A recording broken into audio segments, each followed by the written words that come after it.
Alors, nous sommes sur la cinquième séance avec Yanis pour le BTS, Service informatique aux organisations.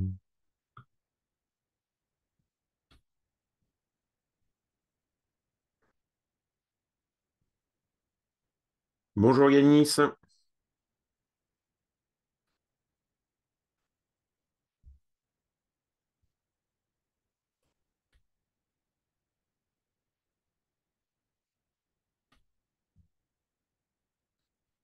vous m'entendez?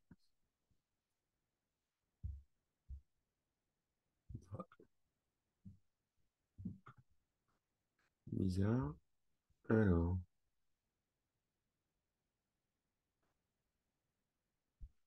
je ne vous vois pas et je ne vous entends pas.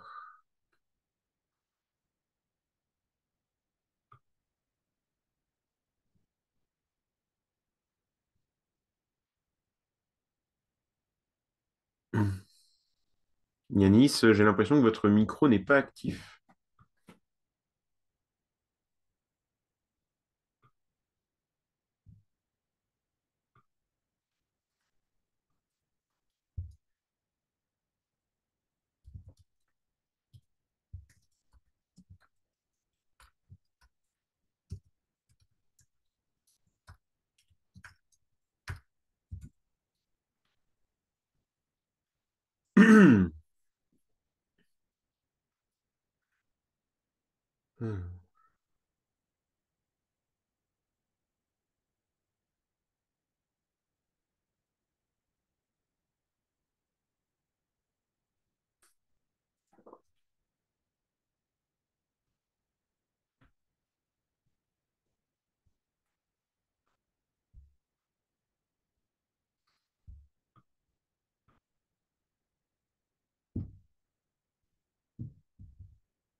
Ah, il s'est déconnecté, reconnecté.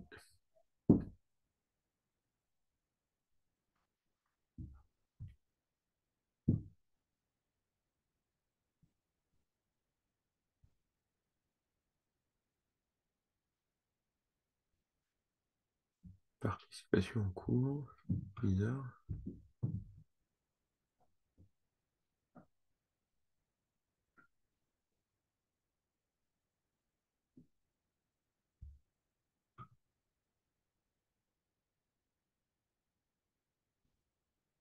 Ah, là il est rentré.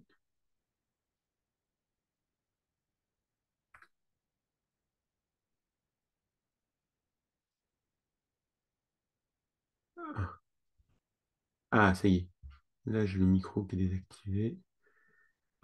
Demander de réactiver le son.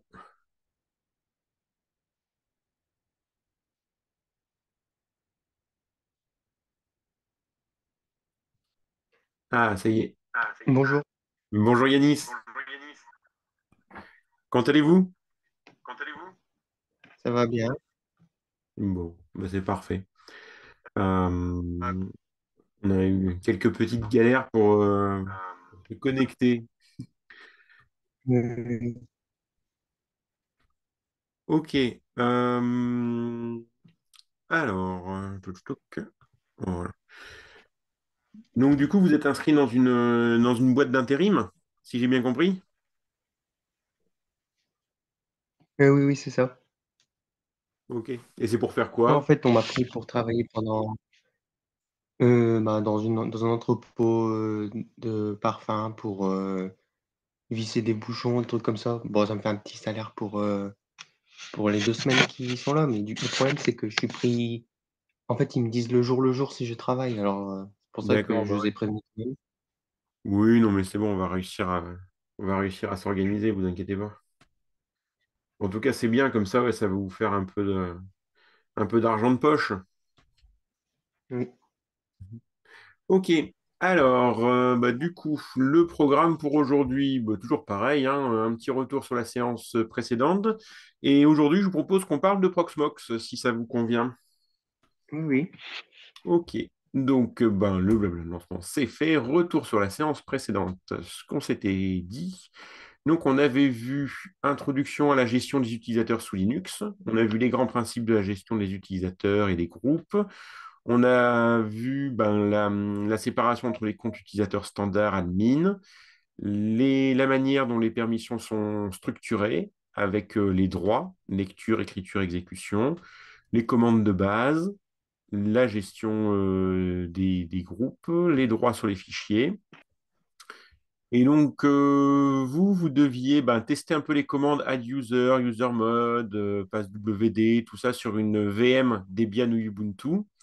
Regardez les cours en PDF que je vous avais envoyés et essayez de les fiches autocorrectives avec Anki. Vous avez pu faire ça ou pas? Oui, j'ai commencé, mais après, j'ai pas eu énormément de temps non plus, vu Oui, que bah oui, je me doute. bah, j'ai fait d'autres choses à côté, mais ouais, j'ai commencé. Bon, bah, c'est bien. Bah, ce qu'il faut, c'est garder un peu le rythme, hein, et puis lire régulièrement, vous entraîner, et puis comme ça devrait, ça devrait avancer pas trop mal. Euh, hop, ouais, je voulais profiter aussi de ce moment pour voir un peu avec vous s'il y avait des choses, on va dire, se refaire un petit point par rapport à ce qu'on avait fait depuis le début ensemble. Je ne sais pas si vous vous souvenez, on avait vu la partie routage aussi. Ça, c'était au tout début, un des premiers cours. Oui. On avait vu le routage avec IP forward, tout ça. Et ça, ce TP-là, du coup, vous aviez pu le finaliser ou pas?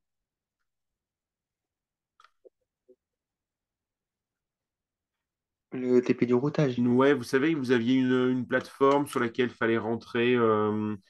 Vous aviez un TP à faire et je me souviens pas si on en avait reparlé de ça. Je sais plus du tout. Il me semble que je l'avais fait, oui. Ok. Et ça s'était bien passé? Bah oui, il me semble. Ok. Bon, parfait. C'est très bien.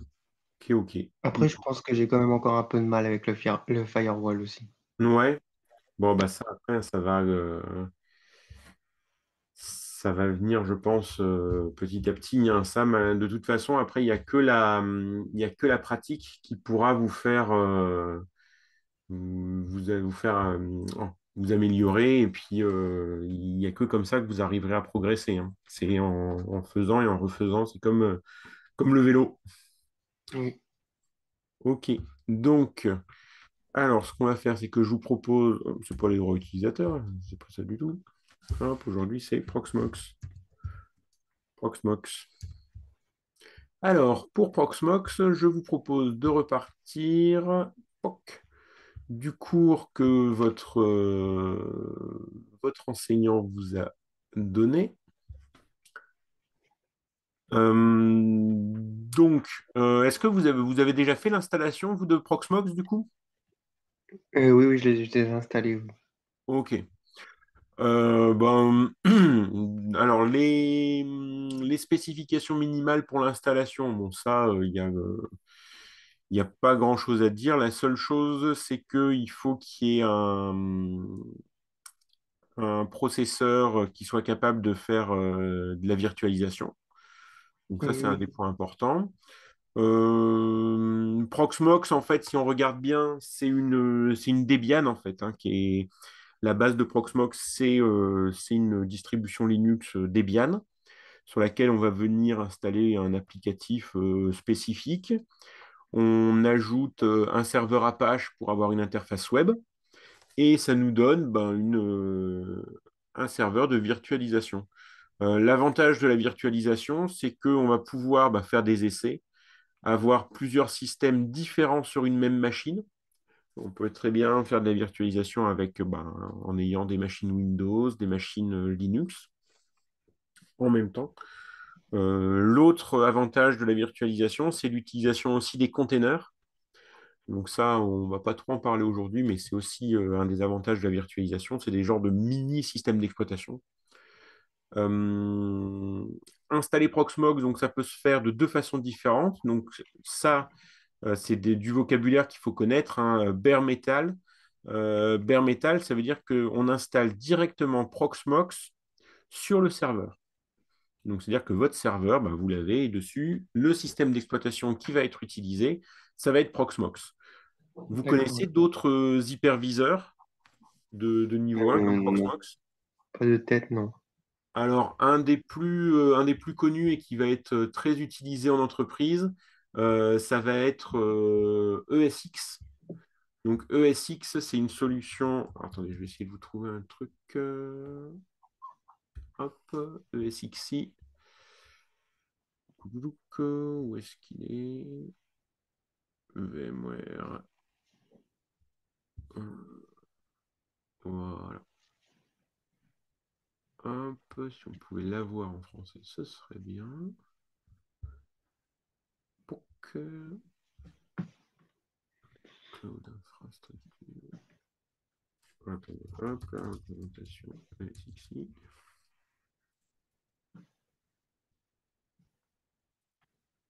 Hum, hum, hum.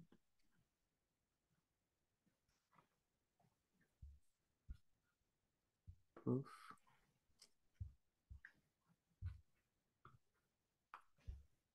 Désolé pour le délai, j'ai perdu ma page que j'avais préparée.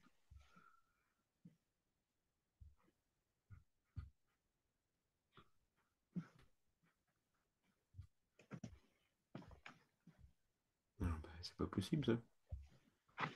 Ok.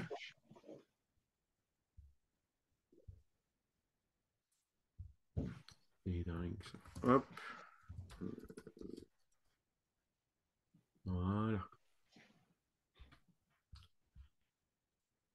Hop. On va se mettre là. Donc, ESXi, c'est une version entreprise. Donc, c'est comment il s'appelle qui gère ça? Truc French. Si on pouvait voir en français, ce serait bien. Et on l'a pas en français.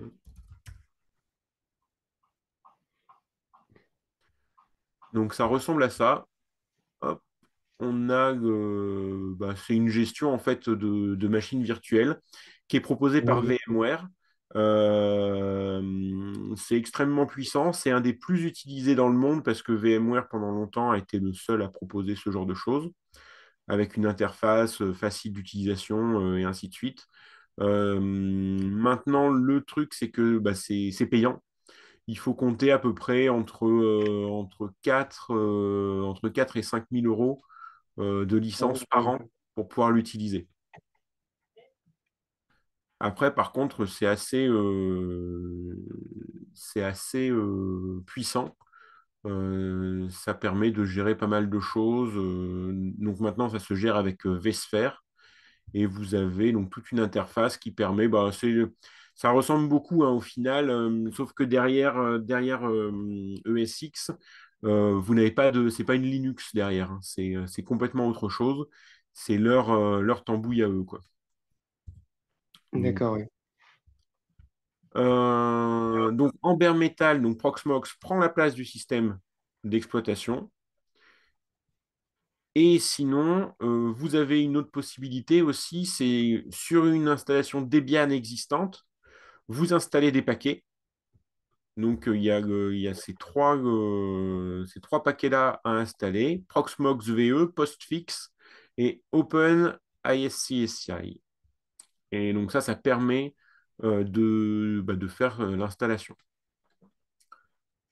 Alors, il y a des avantages effectivement sur les deux. Nous, je sais qu'au lycée, on a une installation en bare metal directement sur nos serveurs. Parce que c'est ça qui est le plus pratique pour nous, parce qu'on a vraiment, déjà, c'est des machines serveurs.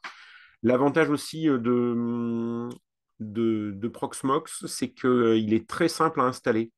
Quand vous faites une installation ESX de SXI, il faut bien compter, on va dire, trois quarts d'heure, une heure avant d'avoir une installation finalisée. Tandis que Proxmox, en vrai, en 10 minutes, 15 minutes maxi, l'installation est faite et on a quelque chose qui est propre et utilisable. Euh, du coup, là, lui, ce qu'il vous proposait, c'est d'installer Proxmox sur une machine virtuelle, donc VirtualBox. Oui, oui. Vous avez VirtualBox chez vous, c'est bon ça? Oui, oui, je l'ai, oui. Ok. Et ça va, votre ordi, il est suffisamment puissant pour faire tourner tout ça? Bah, justement, c'est ce que je me disais, il faudrait peut-être que je me tourne vers un ordi un peu plus puissant parce que c'est pas un ordi avec des performances extrêmes non plus, donc quand j'ouvre une machine, ça va, mais quand j'en ouvre plusieurs d'un coup, Ouais, ça ça. ralentit beaucoup. Bah, par exemple, sur votre machine, vous avez combien de RAM? J'ai que 4 gigas. Ah oui, ah oui, 4 Go, oui, c'est un peu 4 gigas, limite. oui. Ouais, Ouais, j'ai vraiment pas un PC extrême en performance non plus, donc c'est pour ça que ouais. je me suis dit qu'il fallait j'aurais bien aimé en racheter un autre, un plus puissant, mais après je sais pas trop combien il faudrait de RAM ni rien pour, Bah, disons que quand vous voulez commencer à faire un peu de virtualisation, le strict minimum, ça va être 8. Nous, je sais qu'au lycée, on est sur des 16 gigas de RAM pour être sûr de pouvoir faire tourner les machines virtuelles dessus. Après, après ouais, dites-moi. vous me conseillez plutôt de prendre un ordinateur, directement sur Windows ou j'en prends un que je peux mettre sur Linux, Bah, ça, après, moi, en vrai, je prendrais du Windows parce qu'après, une fois que vous avez Windows, comme ça, vous avez vos habitudes et si vous avez suffisamment de RAM derrière, bah, vous pouvez tout à fait faire vos machines virtuelles et avoir du Linux aussi. L'important, à mon avis, c'est de bien maîtriser les deux environnements. Donc, après, enfin, je pense au niveau config, on peut trouver des choses tout à fait abordables. Euh, on va regarder un truc PC, 16 Go de bon RAM. après c'est ça, je me suis dit: «Je vais racheter quand même un ordi» parce qu'avec celui-là, c'est vrai que je galère beaucoup quand même. Ouais. Bah après, toc, PC, on va marquer fixe. On va faire une petite recherche parce que l'avantage, c'est que maintenant, vous avez quand même des choses qui sont plutôt abordables et qui sont efficaces, quoi. Attendez, on va Oui, je regarder. préférerais quand même un PC portable vu que je bouge beaucoup, je reste Ouais, jamais alors, PC portable. Toc, toc, toc, parce que vous avez des choses qui sont maintenant vraiment, vraiment pas chères. Sur Amazon, l'avantage, c'est que comme ça, c'est garanti. oui, Euh, alors, il vous faut à la fois. Attendez, je vais faire la recherche en même temps que vous.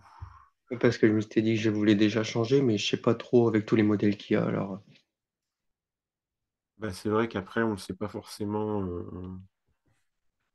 en fait, je savais pas ce que j'ai forcément besoin pour, des machines virtuelles. Hmm. Bah, ce qu'il faut, donc on va marquer PC portable, 16 gigas de RAM. Alors, qu'est-ce qu'il nous propose qui pourrait être sympa? Tac, tac, tac. Alors, celui-là, il y a alors, 512, si vous voulez faire quelques machines. Euh,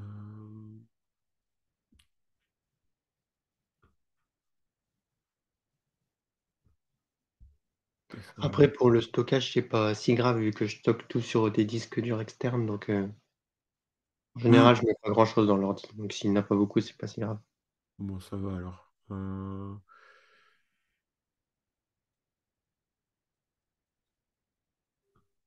Toc.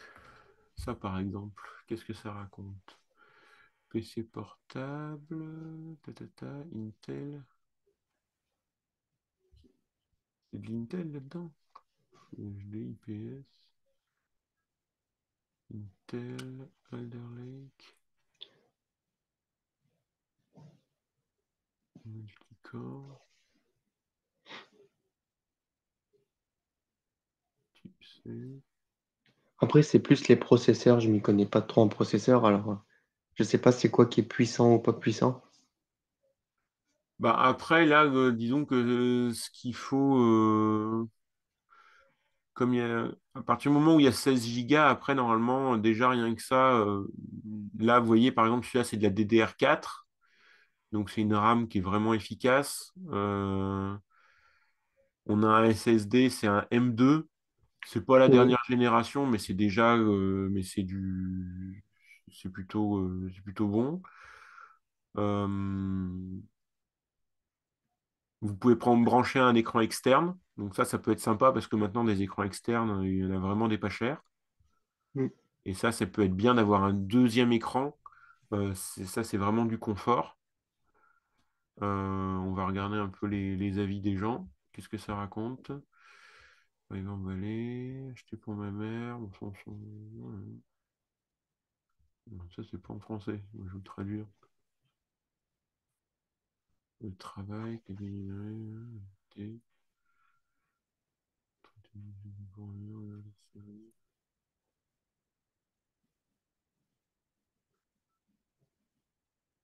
Ouais. Touc. Mais après, c'est peut-être pas mieux de prendre une marque plus connue. Ouais, peut-être un. Bah, Lenovo, c'est pas mal, ça, par exemple. Lenovo, c'est une bonne marque qui est plutôt sympa. Là, on a quoi là-dessus? On a C'est un marqué peu Windows 11, mais il y a une image de Windows 10. Ouais.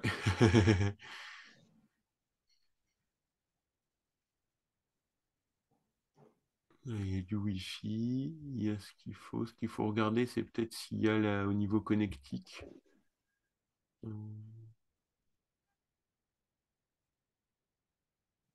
Ouais, après, là, il y a du. Là, il y a un SSD d'un Tera. Parce que si vous avez plusieurs machines virtuelles, c'est vrai que l'avantage du Tera, c'est qu'au moins, vous pouvez stocker des trucs, quoi. Ouais, mais après, en général, je stocke tout sur mon disque, donc Ouais. Est-ce qu'il y a... faut regarder s'il y a... Donc là, il y a du Bluetooth, il y a du Wi-Fi. Bon, Lenovo, c'est une bonne marque, hein. Ça, c'est vrai que c'est... Bon, après, les Mac, on va éviter. Parce que avec les puces M, c'est chiant. Ah, par contre, le truc, c'est que comme c'est du N... hmm. après, je me dis, je peux peut-être mettre un peu plus pour dire d'avoir un bon PC. Bah après, si vous voulez avoir un peu plus, qu'est-ce qu'il y aurait comme... attendez, je vais faire une petite recherche vite fait. Bon, après, je vais pas prendre un PC à 1 000 € non plus, mais Oui, bah oui, non, mais je me doute. Je me doute bien. Mais euh, les ThinkPad aussi sont plutôt robustes aussi. ThinkPad, je sais pas s'ils les ont sur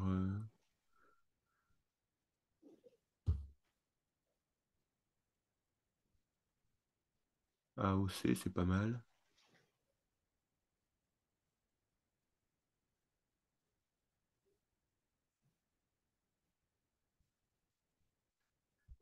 Hop, je fais une recherche.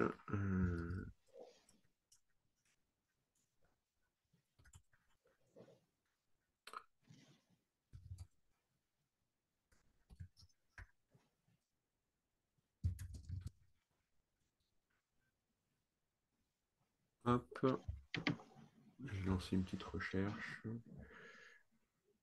Euh, du coup, vous pensez au moins 8 gigas de RAM, ça serait Ouais, mieux? 8 gigas, je pense que c'est le minimum qu'il faut. Et franchement, si vous voulez vraiment être tranquille, il faut taper plutôt dans les 16.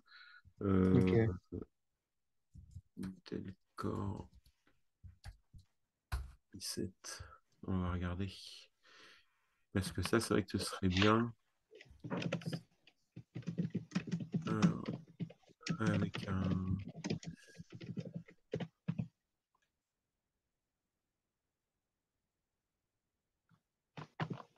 Parce qu'après, de base, Windows, ça consomme beaucoup de RAM quand même.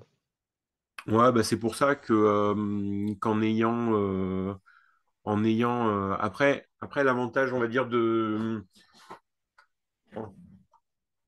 l'avantage de Windows, c'est que ça reste pratique pour tous les jours parce que la plupart des gens, bah, par exemple, ils ont des documents Word ou tout ça. Enfin, Mm. disons que pour le quotidien, c'est quand même plus pratique d'avoir une machine sous Windows dans laquelle on fait tourner des machines virtuelles. Après, vous pouvez très bien après faire un multi-boot avec Windows et Linux séparés pour que quand vous soyez sous Linux, vous ayez accès à toutes les performances de l'ordinateur. Mais, euh, mais disons que ouais, c'est vrai que regardez, par Ouais, exemple, je pourrais faire un dual boot où je mets Linux et Windows.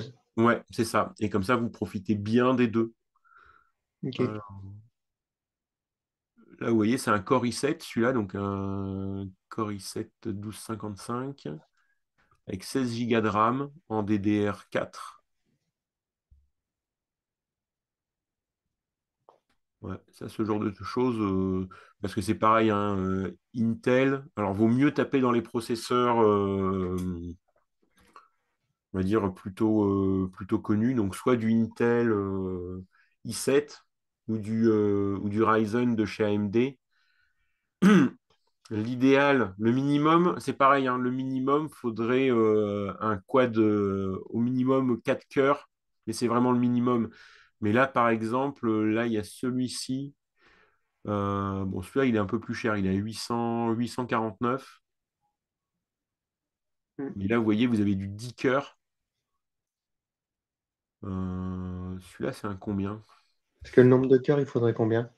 Bah, disons que l'idéal, ce serait 4 cœurs physiques et au moins 8 threads. Ok. 4 cœurs physiques, 8 threads, ça, c'est pas mal. Lenovo, ouais, c'est vraiment une bonne marque, moi, je trouve. Je les ai toujours trouvés.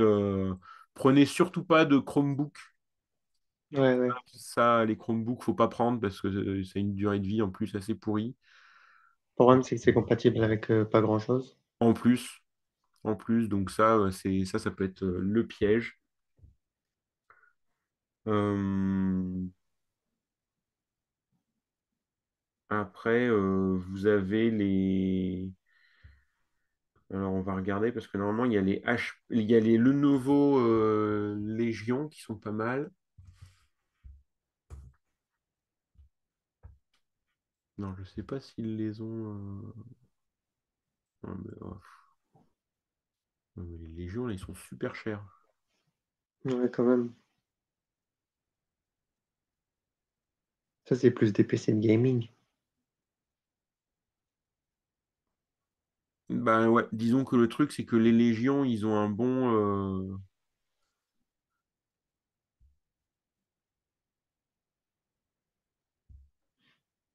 pas mal de puissance. Après, on va regarder. Parce qu'après, il y a les HP. Parce que HP, souvent, il y a des promos. Mm. Regardez. HP aussi, ils font des bons PC, non? Ouais, HP, ils sont pas mal. Et les Omen ou les Victus sont pas mal, mais des fois, il y a Ouais, bah celui que j'ai là, c'est un HP, mais le problème, c'est que c'est pas un. Bah, je l'ai pas eu cher non plus, donc. Bah ouais. Enfin, Après, c'est des qu'on fois, on me l'avait offert. ouais. Bah après, faut regarder parce que des fois, celui-là, il est un peu cher. Mais ça, c'est les Victus.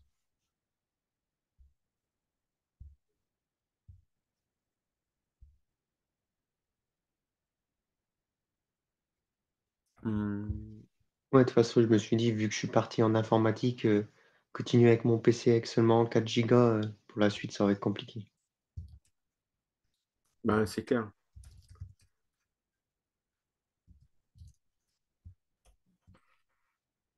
On va regarder un truc. Hop.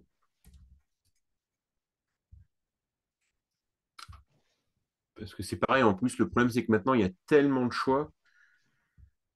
Mm. Ah ouais, Asus. Parce que Asus, eux, ils ont l'avantage, comme ils développent leur carte mère et tout, des fois, ils sont pas trop chers. De Euh, comment ça, ils débloquent leur carte mère? ben, Asus, comme ils font aussi des PC fixes, enfin, ils ont une gamme des fois avec des prix qui peuvent être vraiment intéressants. Euh,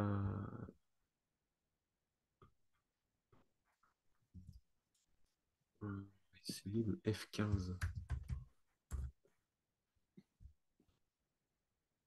Est-ce qu'ils l'ont?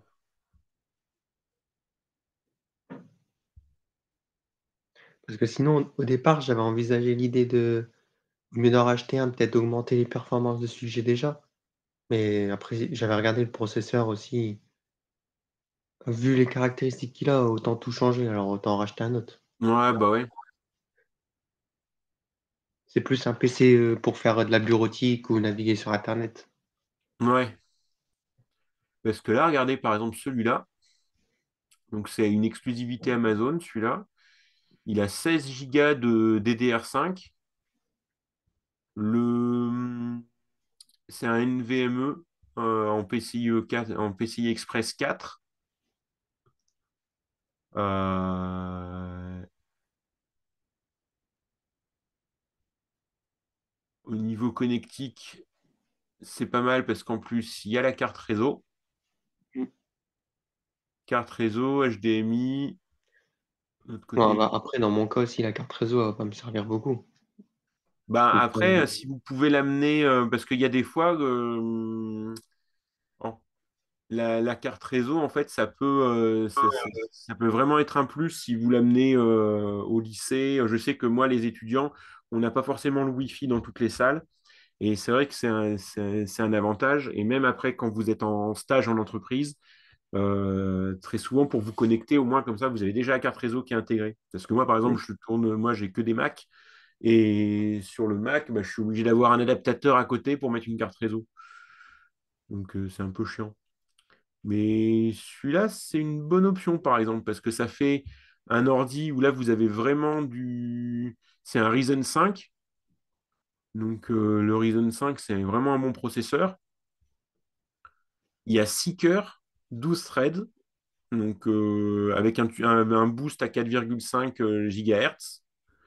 L'écran, c'est un 15 pouces, 15,6, donc c'est un bon écran. Vous avez un clavier complet avec le pavé numérique.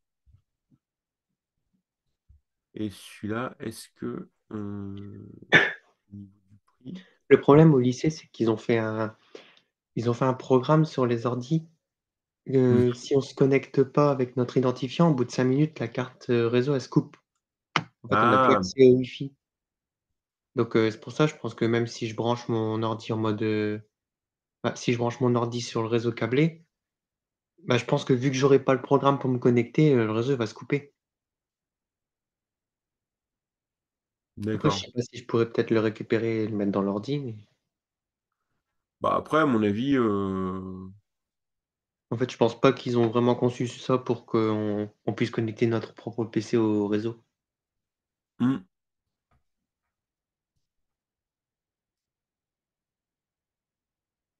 Et en plus, il a une réparabilité de 8,4/10. Ça, dis donc, c'est un bon... Celui-ci, ouais, sur Amazon, à mon avis, c'est un bon compromis. Mmh. Et ça vous permettrait de faire tourner des... Alors, eux, ils le mettent en PC gaming, mais en vrai, ça permettrait de faire tourner pas mal de... Au niveau des VM, ça devrait pas être trop mal. Je vais regarder un petit truc. Hop. Hop.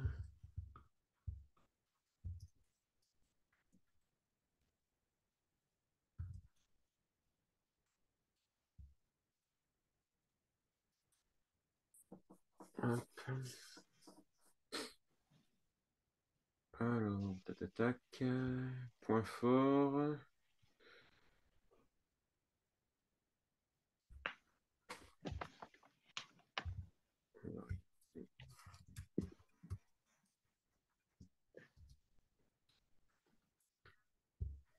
Parce que celui-là, effectivement...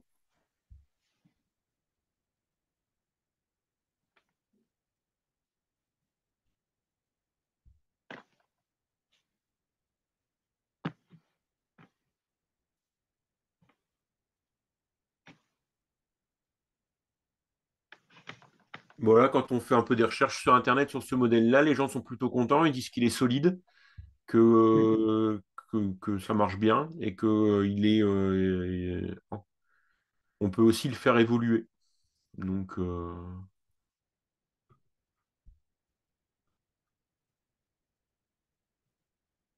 moi je vous conseillerais celui-là.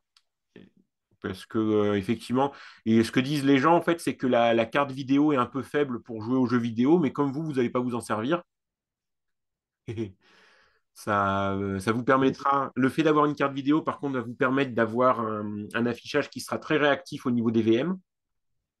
Oui, Et les 16 gigas, ça vous permettra, comme ça en plus c'est de la DDR5, les 16 gigas, en vrai, une machine Windows, vous allez mettre allez, 2 gigas ou 4 gigas maxi pour votre machine Windows. Une machine Linux avec 1 giga ou 2 gigas, ça suffit largement. Bah, du coup, vous dites que vous avez, même si vous avez 8 gigas qui sont réservés pour votre système, vous pouvez encore faire tourner facilement deux Windows et deux Linux derrière, quoi. oui. Ok. Donc ouais, celui-là, euh, celui-là, à mon avis, c'est un bon. Et au niveau tarif, ça me semble, disons que c'est le meilleur rapport qualité-prix que je pense que vous trouverez, quoi. Bah, je verrai bien. Après, je regarderai quand même les autres modèles avant, quand même. Ouais, bah oui, de toute façon, enfin, faut pas non plus. Mais donc ça, là, c'est les caractéristiques qui se rapprochent du truc. Après, vous pouvez regarder parce que je ne sais pas si vous avez un magasin Easy Cash. Je sais pas si Si, vous oui, si. connaissez. Parce que Si. ça, Easy Cash, maintenant, l'avantage, c'est qu'ils garantissent les produits pendant 2 ans. Donc moi, je sais que ben, là, le dernier PC que j'ai acheté, c'était avec Easy Cash parce que comme c'est garanti 2 ans, ben, c'est plutôt sympa. Et ils sont plutôt efficaces de ce côté-là. Ok, ok. Voilà. Donc, bon, après, donc on va revenir un peu à nos moutons. Tac, tac, tac,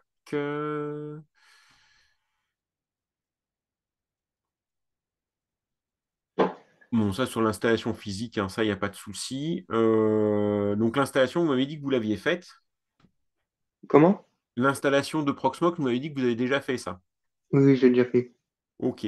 Pas de souci particulier. Toc, toc, toc. Ah oui, effectivement, il y a le coup qu'il faut pas oublier de faire sur l'install, c'est le fait qu'il y a le message No Valid Subscription qui s'affiche. Et donc ça, il y a une petite bidouille à faire. Il faut aller modifier le fichier. Alors ça, c'est une technique euh, qui, euh, qui fonctionne. Mais c'est un peu bourrin. Il y a un autre système qui marche aussi et qui me semble un peu plus facile. Et c'est pareil, je vous mettrai le lien vers ça parce que regardez, moi c'est le tuto que j'utilise. Hop, donc le no subscription, il y en a pour 2 secondes normalement, hein. Donc on se connecte, hop, on ouvre avec Nano. Donc ça, c'est la source list dans Debian. C'est l'endroit où il va aller, c'est les liens vers lesquels il va retrouver ce qu'on appelle les repositories. C'est les dépôts des mises à jour.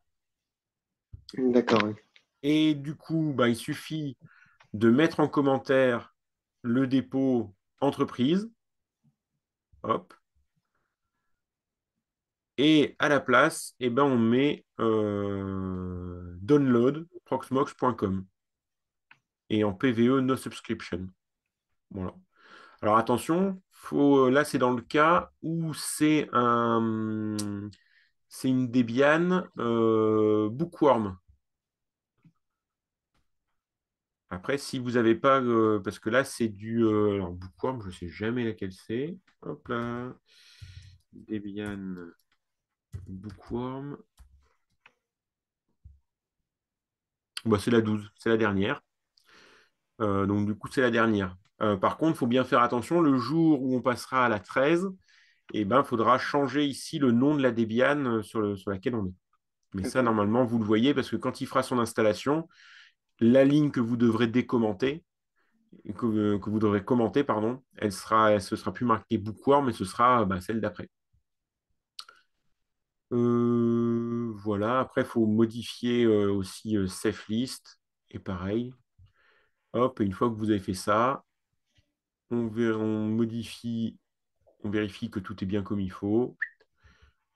Et après, on fait un apt-get, update, dist upgrade, et comme ça, on est bon. Donc, ouais, celui-là, tuto, il est pas trop mal. Après, la technique de votre prof fonctionne aussi, hein. En plus, si lui, il préfère que vous fassiez comme ça, faudra voir. Oh.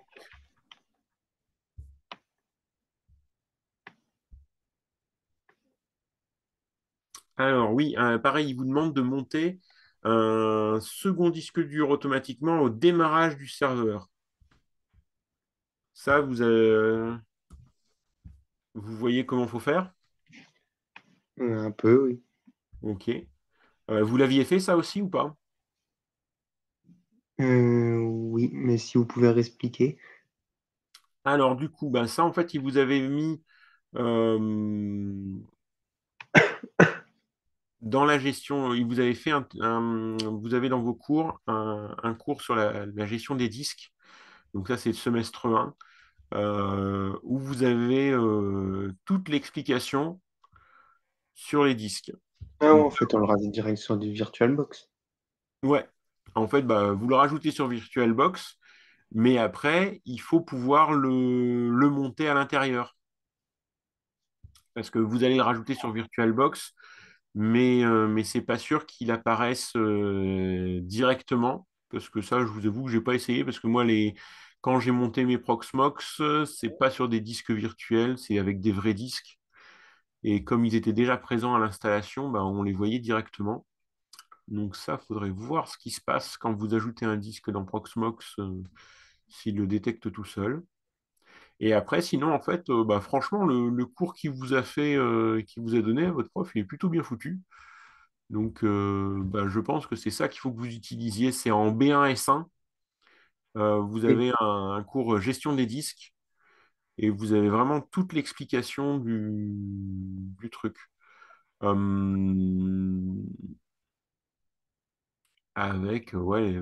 il vous a même fait un deuxième, vous avez même un truc avec des exercices, avec les partitions et des explications. Et ça, franchement, c'est pas mal non plus. Là, il y a les notions de formatage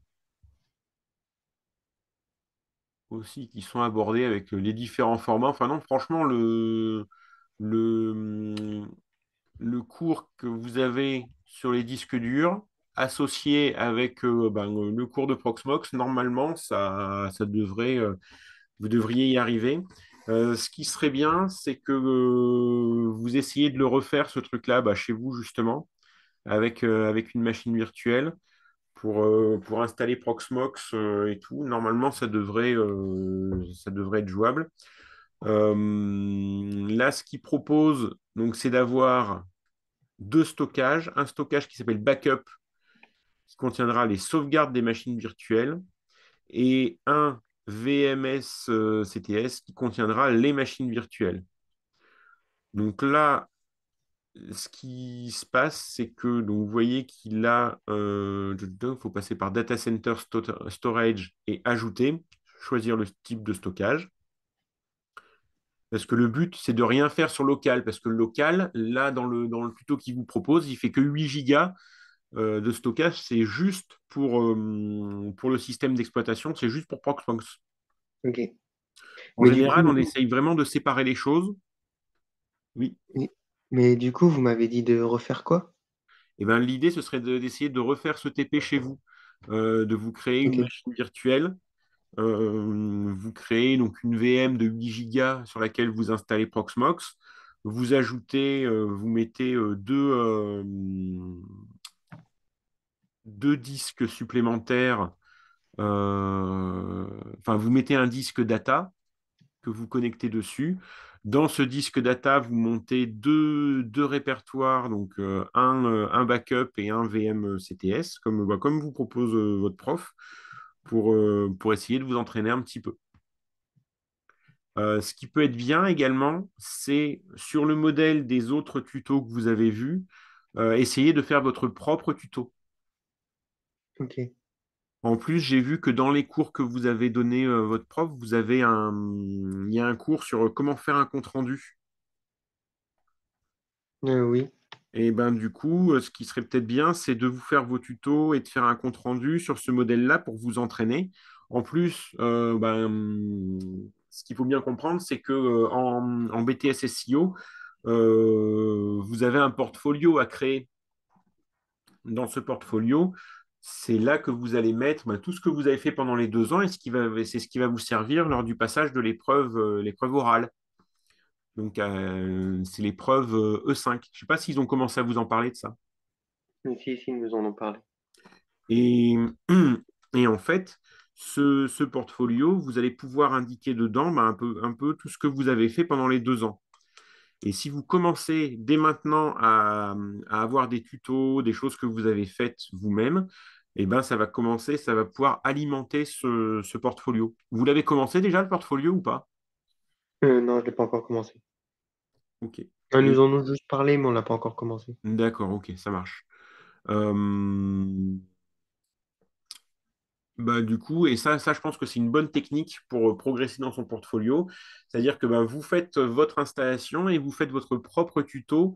Comme ça, au moins, vous allez pouvoir repérer des petites choses, voir comment on rédige tout ça. euh, et puis, apprendre à faire des tutos, à faire des comptes rendus. Ça, c'est vraiment important. Et donc, du coup, là, on voit on fait deux stockages différents. Donc, vous voyez, la partie locale va permettre donc de stocker le système d'exploitation et les images ISO. Et sur data, vous allez avoir une partie backup et une partie pour les VM. Il y a un truc aussi, c'est que dans Proxmox, il y a une version spéciale de Proxmox qui s'appelle Proxmox Backup Server, qui permet en fait de faire automatiquement des sauvegardes de vos VM et ainsi de suite. Ok. Et donc ça, c'est plutôt pratique. Et franchement, c'est ma prochaine étape que je dois faire. J'ai déjà fait des essais d'installation. Euh, alors, attendez, je vais essayer de retrouver un truc parce que ça, c'est vraiment super intéressant. Quand vous allez faire votre maquette l'année prochaine, euh, il faut vraiment utiliser ce truc-là parce que c'est vraiment un truc qui est assez génial. Je vais vous montrer. Hop. Parce que ça va pouvoir automatiser toutes vos sauvegardes. Hop, on va se le traduire en français. Donc, le Proxmox Backup,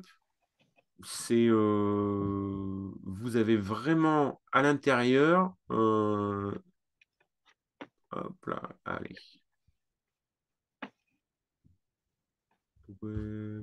Ah, là, voilà. Donc, une fois que vous avez installé votre Proxmox, on va revenir en anglais, mais c'est fichier d'origine. Des petits soucis d'affichage. Bon, ils ont modifié la page, ça ne ressemble plus à ce à quoi ça devrait ressembler. Features.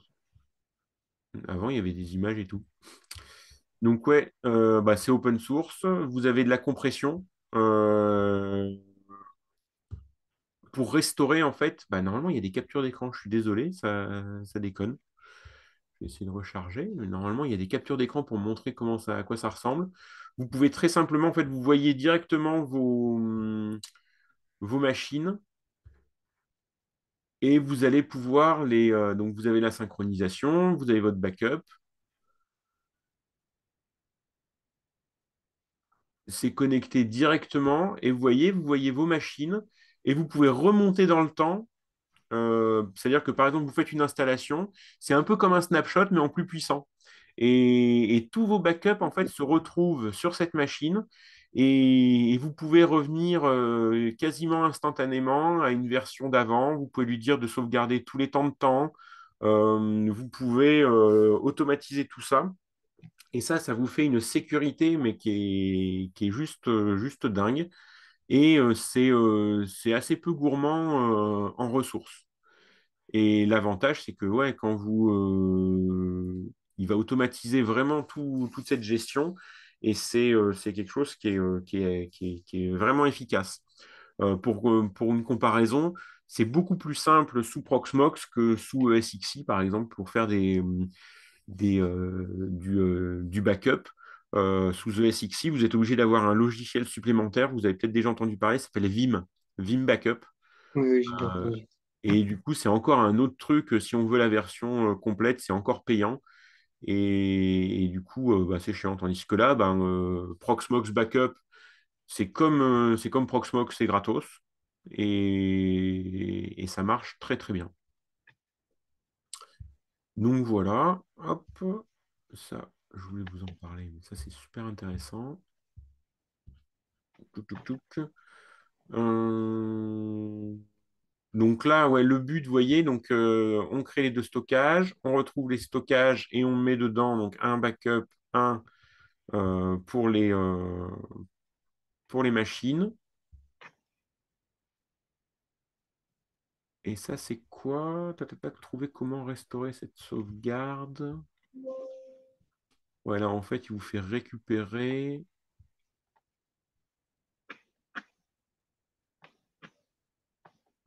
Ah, parce qu'en fait, d'accord. En fait, il vous a mis un fichier qui est déjà compressé avec un serveur et qui est un fichier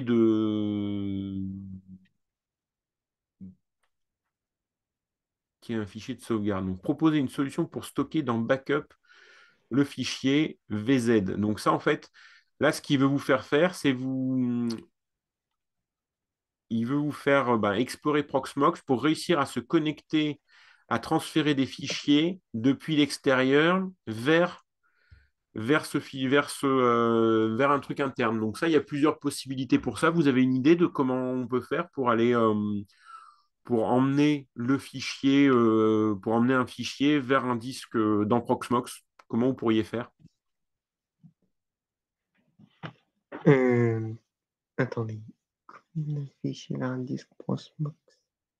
Ouais, donc on a une machine, on a un Proxmox et on voudrait mettre dans un disque qui est connecté au Proxmox, on voudrait mettre un fichier. Euh, Il y a plusieurs possibilités hein, pour ça. et on peut utiliser l'interface web, non? Alors, l'interface web, oui, normalement, il y a un navigateur dedans, effectivement. Donc, ça, c'est une première possibilité. Via l'interface web, En euh, stockage, en... pas un stockage partagé ou un truc comme ça? ouais, on peut faire du stockage partagé aussi. Donc, directement depuis l'interface web, on peut sélectionner notre fichier. On peut faire le stockage partagé en activant euh, Ah oui, puis on peut aussi faire avec la ligne de commande en ligne de directement dans commande. l'interface, là. Tout à fait. Vous pouvez récupérer en ligne de commande. Vous pouvez aussi utiliser une clé USB. Ça marche aussi. Vous pouvez connecter, si vous avez une machine physique Proxmox, vous pouvez connecter une clé USB et puis elle apparaîtra et faire un transfert après en ligne de commande. Après, vous pouvez activer Dans Proxmox, vous pouvez aussi activer le FTP Ok. et vous connecter en FTP Vous avez déjà fait un peu de FTP? Oui, oui, j'ai déjà fait du FTP. Mais Donc, après, Bah pas après, si si non plus. vous avez utilisé quel FileZilla, je suppose, comme logiciel client FTP. Oui. Voilà. Euh, voilà. Donc après, tac. Alors ça, par contre, ce que je ne sais pas, c'est, je suppose que ça, c'est des choses qui marchent que dans votre réseau au lycée, peut-être. ce qu'il propose là. Ça, ce tuto-là, vous l'avez déjà fait?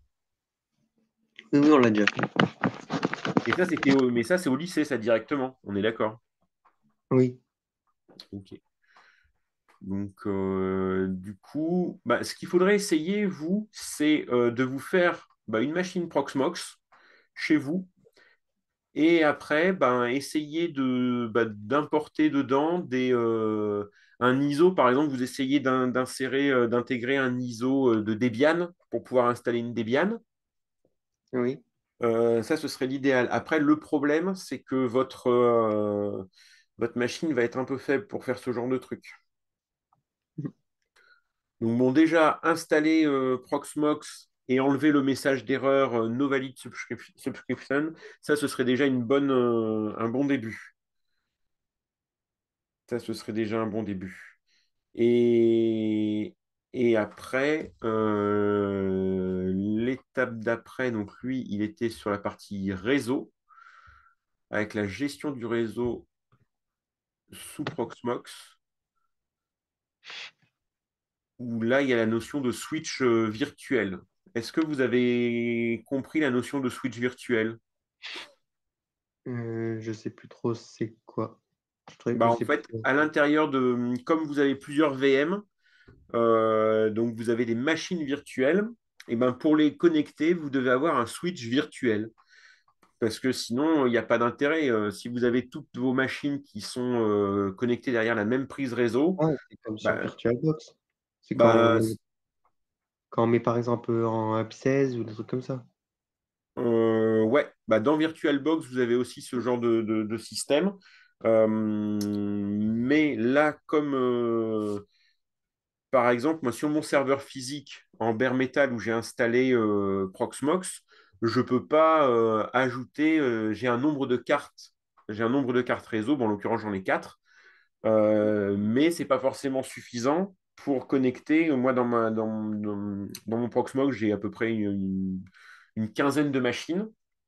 Et du coup, il faut bien dire à quoi est connecté, quelle VM est connectée à quelle carte réseau. Et le truc, c'est qu'on n'a pas forcément suffisamment de ports virtuels, de ports physiques pour connecter tout ça. Donc, du coup, au milieu, entre les deux, on met un switch virtuel. Donc, chez ESX, ça s'appelle un V-switch. Et donc, vous entendrez des fois ce nom-là, V-switch, pour switch virtuel. Et dedans, vous allez créer juste des interfaces et vous allez pouvoir gérer ce switch de la même façon que vous gérez un vrai switch. Donc en créant en disant à quoi vous connectez quelle machine et comment ça fonctionne. Le seul avantage qu'il y a avec ESX, c'est que les V-Switch ont une représentation graphique que vous n'avez pas dans Proxmox. Et les V-switch, et donc ça permet visuellement de mieux comprendre le système. Mais sinon, ça fonctionne de la même façon. Donc vous avez votre switch virtuel. Et donc là, c'est ce qu'il explique dans le tuto. Donc là, il installe un paquet if up down 2. Touc, touc, touc.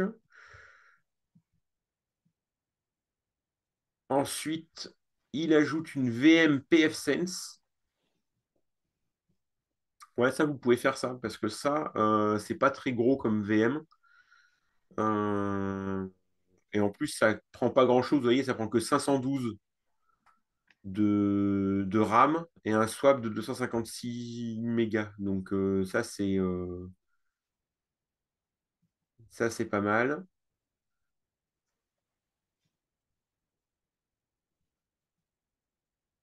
Tac, tac, tac. Bon, là, après. Donc, ça, ouais, ce serait pas mal. Moi, ce que je vous propose de faire pour la. Alors, je ne sais pas si vous aurez le temps pour samedi, mais ce serait pas mal. C'est d'essayer que vous fassiez donc un Proxmox et dedans, vous essayez d'installer une pfSense. Bah, j'essayerai. Mais après, Ça marche? je vous avoue qu'en ce moment, j'ai pas énormément de temps non plus. Ouais, c'est pour ça. Mais j'essaierai, oui. Essayez de faire le maximum là-dessus. Après, si vous m'aviez demandé, donc on avait parlé de serveurs de virtualisation et de réseau. Et sinon, ben, on s'occupera des utilisateurs samedi, si ça vous dit. Oui. Si jamais vous n'avez pas avancé là-dessus, on fera les notions sur les utilisateurs. Voilà, voilà. Donc vous m'avez dit qu'il faut que je fais. Et ben, donc, installer un serveur Proxmox. Donc, vous faites une VM avec un serveur Proxmox. Et donc, ça, c'est le TP numéro un. Alors, c'est bloc, attendez, c'est celui-là. B2S2, prise en main Proxmox. Donc, vous faites ça. Après, vous faites B2S2, gestion du réseau avec l'installation d'une machine pfSense. D'accord. Je vous le mettrai dans le compte rendu, hein, de toute façon, ce que vous avez à faire. Oui, ok. Comme ça, ce sera plus pratique pour vous. Voilà, voilà. Sachant que ouais, pour le disque dur, normalement, si vous le mettez d'office dedans, si vous avez un souci par rapport à ça, vous pouvez le mettre directement parce que là, il vous demande de l'installer après le disque dur. Ce que vous pouvez faire, c'est direct, dès le démarrage, vous faites dans votre machine Proxmox, vous ajoutez tout de suite dans VirtualBox, vous ajoutez de suite un deuxième disque dur. D'accord, oui. Comme ça posera moins de soucis. Et donc, bah, vous documentez bien ce que vous faites en faisant des captures d'écran pour faire un compte rendu. Et comme ça, de toute façon, je vous le noterai dans le compte rendu hein, que je vais vous envoyer, ce que vous avez à me faire. Comme ça, vous me faites un compte rendu et on regardera ce que vous avez fait et les difficultés que vous avez rencontrées. Voilà. Ok. C'est bon pour vous, Yanis? C'est bon. Bah, c'est parfait. Bah, écoutez, Je vous remercie. je vous souhaite une bonne journée. Vous travaillez du coup cet après-midi? Oui, oui, de 14 heures à 21 heures. Ça marche. Bon, ben, bon courage, travaillez bien. Merci. Merci. Et puis, ben, à samedi. À samedi. Au Au revoir. revoir.